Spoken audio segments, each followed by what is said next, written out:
my day started this morning with a dentist chiseling and chipping away at a tooth that I had cracked, with the intention to put a filling in it, only to find out that because the cavity in the tooth was a lot larger than initially thought, I couldn't actually have a filling straight away because the nerve was exposed, and I therefore had to have like a temporary filling that's going to sit there for 3 months before being replaced by a real one.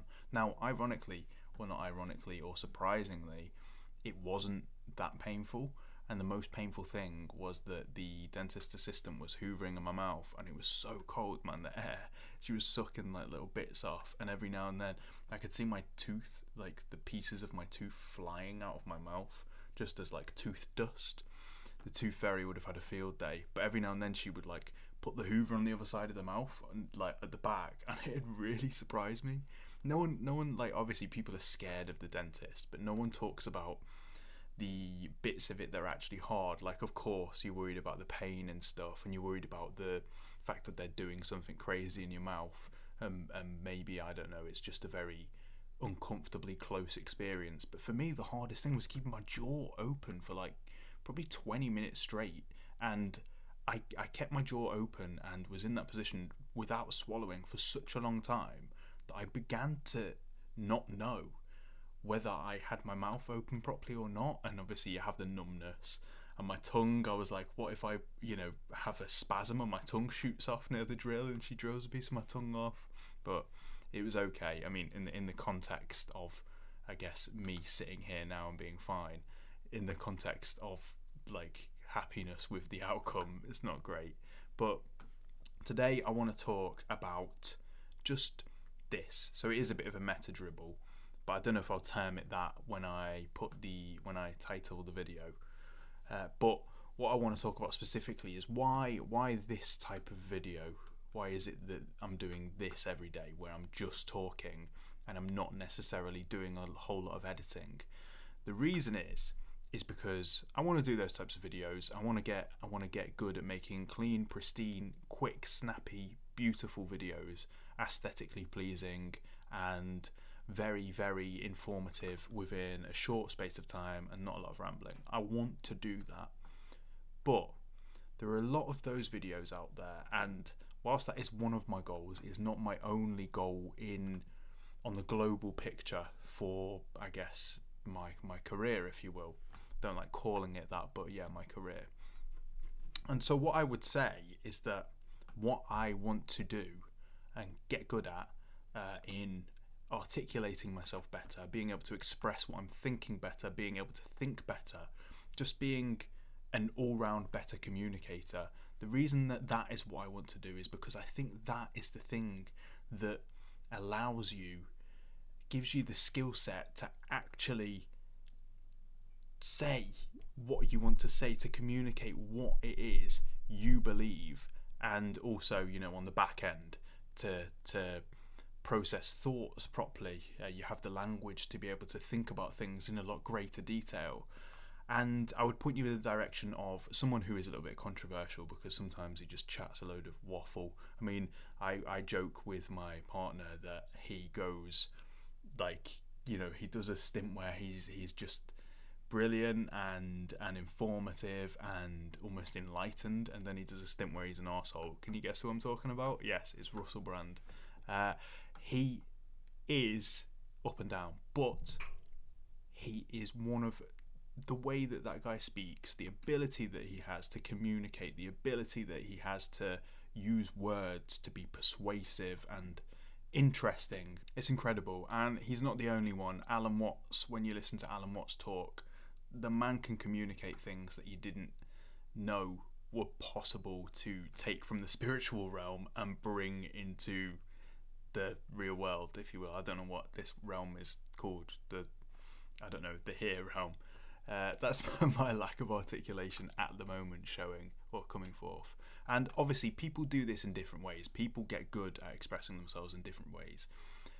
Writing is another way that some people can just communicate and write with such conciseness and clarity and put thoughts down that you didn't think were possible for them to be I guess, captured, if you will, because we all have these thoughts that kind of sit there in our brains, and we've thought about them a little bit and we think they're really good ideas, but we don't really quite know how to share them with other people. I talked about this before with, say, like mushroom trips or meditation, or I guess I was talking about Rick Rubin in one of my scrolling videos, where he does a very good job of expressing what the creative act is like.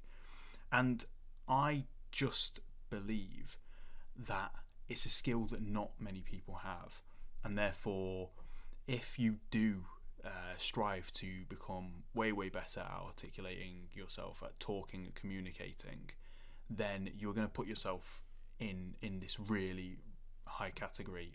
You're going to put yourself above a lot of people in I don't want to specifically say desirableness, because that's kind of at odds with what I'm trying to achieve. But it will make you desirable if you can talk clearly and use words not as weapons, because that sounds a little bit malicious, doesn't it? But as tools. And the reason I want to do it is because I think that the ability to talk well and what's going on in your mind are just ridiculously correlated. And so for me, it's a little bit more like I want to be able to think better, and I want to be able to have useful ideas and create in a way that moves the world forward in a positive way.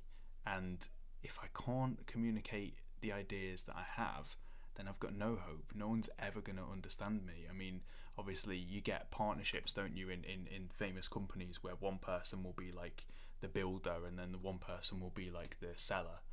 And a lot of that's because the builder doesn't know how to sell, or i.e. the builder doesn't know how to communicate their really cool ideas. And sometimes, I mean, it works out well a lot of the time, but sometimes they're losing out because of that fact. Maybe sometimes they don't want to be that person as well, and that's fine. But if they could sell, and their goal is, say, to get rich, they could have got a whole lot richer than they did otherwise, because they relied on someone else to communicate their ideas or their software or their invention. So yeah, that's why I'm here doing this every single day. And obviously there are some other sub benefits that are here, like the discipline to do this every day. Like, it's hard, man. Like, there are multiple days when you're just like, oh, I got to do that again today. But then there are other days where I'm excited and I can't wait to get in front of the camera. And I know for a fact that when I look back at all of these videos as a package, I will be very appreciative to my past self. So I'm going to leave it there for today. And it's ironic, really, because I'm talking about, it's okay, it's kind of it proves the point, but I'm talking about the fact that this whole thing is about becoming better at talking and articulating myself, expressing myself. And I've not done a great job of doing it, but that's where I am. I'm on like video 16 or something of the daily ones, and so it's completely fine that I should be here. That shows that I've got a whole lot more to learn.